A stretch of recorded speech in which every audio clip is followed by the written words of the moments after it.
I've got another unboxing for you today. I have some Dior fragrances to unbox and share my first impressions on.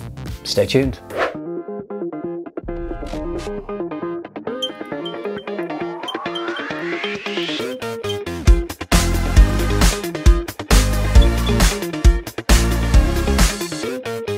So the last unboxing video I did was quite popular. Apparently you guys seem to enjoy watching my box opening technique.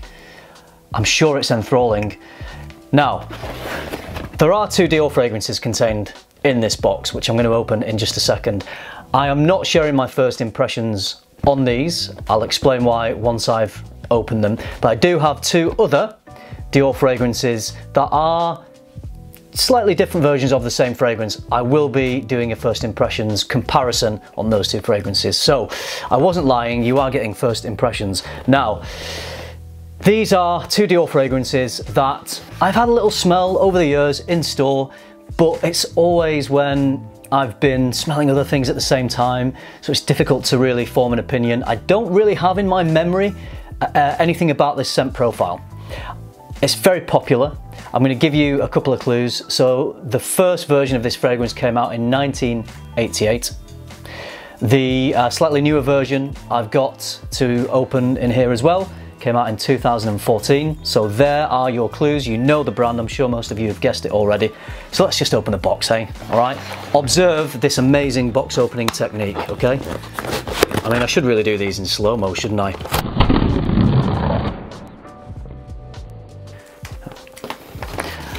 Okay, what's in the box? I got some samples last time I ordered from the fragrance shop, so I wonder if I'll get samples today. Okay. I don't. Got one of those little card type samples of a female fragrance. That's not much use to me. Anyway, let's put that to one side. All right, the fragrances that I have purchased from Dior are Fahrenheit, the original, and Fahrenheit Parfum. Now, I know that the original Fahrenheit from 1988 probably smells different to this one. This is, I'm sure, a shadow of the former Fahrenheit, so I've heard. Anyway, if you've tried both versions, the current formulation and the older one, let me know what the difference is. Now, what I've heard about Fahrenheit is it has this gasoline or petroleum type smell, which apparently is coming from violet leaf. I don't mind that. I don't mind that petroleum type smell. I think it's quite interesting. I think what I like about Dior is that they can be quite creative for a designer house, and the quality always seems pretty good. Some people would question whether recent releases have been maintaining the level of creativity and quality that Dior are quite well known for. I don't know, that's, you know, everyone's got their own opinion. But what I will say is, Dior is the designer house that I own most fragrances from. I have quite a few from the Dior Homme line. I have Eau Sauvage Parfum, I have Sauvage EDT, Sauvage EDP, and now I have these 2. So I would love to give you a first impressions right here, right now, on camera, but I'm not going to do that. And the reason for that is, I promised my good friend Steve, my fellow scent geek, on our podcast called The Scent Geeks, that we would do a live unboxing and first impressions as we were recording, and we would share our opinions at the same time. So I'm going to do that because that's a first. That's going to be a first for the Scent Geeks podcast. If you're not sure what the Scent Geeks podcast is, watch this. Join the Scent Geeks every Monday as we podcast about all things fragrance. You'll find us anywhere you can usually find a podcast. Links are in the description below this video. See you there, geeks. So now you're aware what the Scent Geeks podcast is, then please tune in. You can find us on Apple Podcasts and Spotify and Google and all over the internet. Just type in the Scent Geeks, you'll find us. So if you want to hear mine and Steve's first impressions and a comparison between the Parfum and the original, then do tune in to the Scent Geeks. So for now, these are going to go to one side. I have two more Dior fragrances that I want to talk to you about. You might have watched my previous unboxing video where I had another fragrance shop box. By the way, I go with the fragrance shop. They're not sponsoring this video, I have no affiliation with them whatsoever, but they often have, pretty much all the time actually, a 20% discount sale on. So in the last unboxing video, I bought a few summer fragrances. Now, one of them was Dior Homme Cologne, which is great. That was in my summer list. If you haven't yet seen my summer list, go along to my channel. Well, you're already on my channel, but go down my videos and take a look at that because I included that in that list. It's a brilliant fragrance, new to my collection, but so far I'm really loving that, so that's heavily in my rotation. Now, there was a bit of a disappointment in my last unboxing video because I thought I'd ordered Dior Homme Eau EDT, which is a spray. And to my disappointment, when I opened the box, it was the Aftershave Splash On. It was my bad. I just looked on the website and didn't even realise there was a spray version and a splash on version, or an aftershave version and EDT. I was rushing, you know. My fault, not the fault of the fragrance shop. Now, I was a little bit disappointed because after I made that video, I wanted to search out, okay, maybe I will buy the EDT then. But it seems to be discontinued, and many people in the comments of the video were telling me it's discontinued. So I thought, well, I've got the aftershave, it's nice, doesn't last very long, but I have it and I can enjoy that at least. And if the EDT is discontinued, nothing I can really do about that. I wasn't prepared to start paying silly prices on eBay for discontinued fragrances. But then I found the perfume shop, not the fragrance shop, the other one, the perfume shop, seemed to have some in stock. Now, when I was originally searching out Dior Homme Eau, they didn't. Nowhere else had the EDT. Really hard to get, discontinued. But the perfume shop seemed to have got a little bit of extra stock, whether they just found a box in the stock room that had been gathering dust, I don't know. Anyway, they were there. Well, last time I checked, they still had some, so if you want to try and snag a Dior Homme Eau EDT, just like I have, then you'll be able to do that, if they're still available. Quite soon after this video, maybe they won't be available if enough people are watching and wanting to purchase this. And as we know, a lot of the Dior Homme line is becoming discontinued. So the original Dior Homme now is in a new formulation, which doesn't smell the same as the original one. For the time being, I think Dior Homme Intense and Dior Homme Parfum they are in the newer packaging, but I think they remain in the same formulation as to what they were in the last few years anyway. But whether that will change or not in the future, I don't know. So I have the Splash On. You know what, it was quite cool. I've been wearing this and it's quite old school. I've quite enjoyed just throwing it, and this is thin. So you need a lot of this really. So I've just been splashing this all over my hands and like been practically showering in this stuff. And I've enjoyed it for about an hour, hour and a half, maybe 2 hours. It's there and it smells great. But after that, it's not really there. So what I intend to do is I'm gonna have an initial try on skin of both these fragrances. I'm going to unpackage this, I'm going to try these both on skin. I'm going to give you my initial impressions as to whether the scent on the first application smells the same, and I'm going to stop the video. I'm going to come back an hour or so later and just see if this one has fizzled out and if this one remains. So we'll see. This should last longer if it's an EDT concentration, because I think this is a lower concentration with it being Aftershave Splash. But I wanted to report back. I thought it would be fun to do that. So let's get this on skin. That's actually a screw rather than a pull.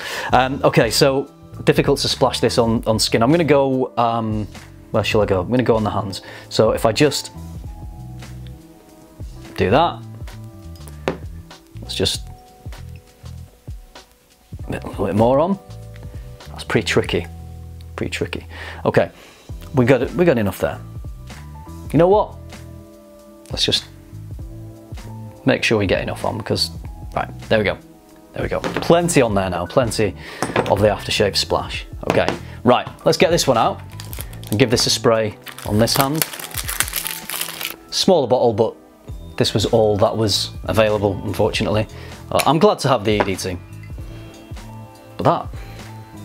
That's smelling nice. I look, so you get the iris, you get the powdery lipsticky iris in this. It's really beautiful powdery iris scent.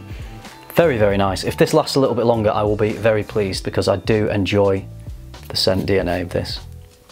Okay, let's give it one more because I got loads of the aftershave splash on. Let's have an initial smell and comparison between these two. There is a difference. I'd say that the EDT off this initial first impressions just seems to lift off the skin. It has a slightly sharper edge to it, and the aftershave splash just seems a little smoother and a little more rounded. I'm not sure why that would be the case, but overall I think the scent, now it's settling down, is pretty much the same fragrance. So the big question is, does the EDT last longer than the aftershave, and is it worth you guys purchasing the EDT? So let me turn off the camera and I will report back to you with the performance of both these two.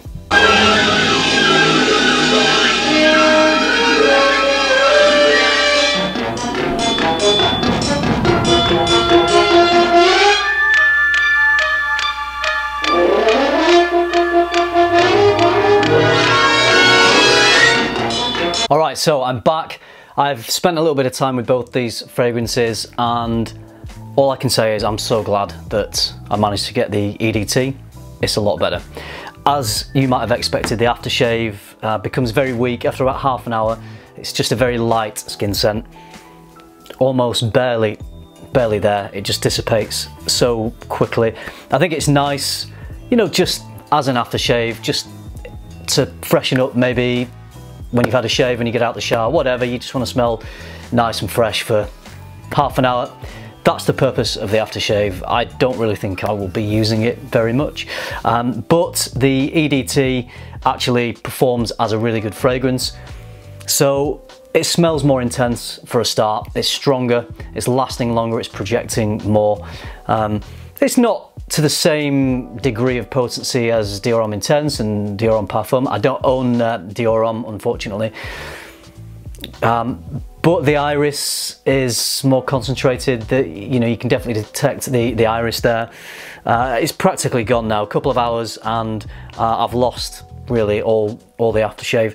And this has more depth. It's got more of the woody depth to it, and more of the powderyness comes through and remains. So this is a really, really good scent based on a very quick couple of hours first impressions. So far I'm really impressed with this. This is a fragrance I can see me wearing a lot. I think it'll work really well in the warmer weather, because I think that will just help the longevity of it.